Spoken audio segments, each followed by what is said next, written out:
The universe began with hydrogen and helium from the Big Bang. Stars are cosmic furnaces, fusing these into heavier elements like carbon and oxygen.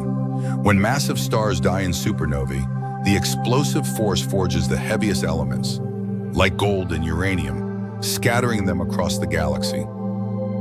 Surprising fact, nearly every atom in your body heavier than hydrogen was created inside a star. Why it matters? You are literally made of ancient stardust. This directly connects our human existence to the life and death of stars that exploded billions of years ago. Explore this story in The Magic Furnace by Marcuschown.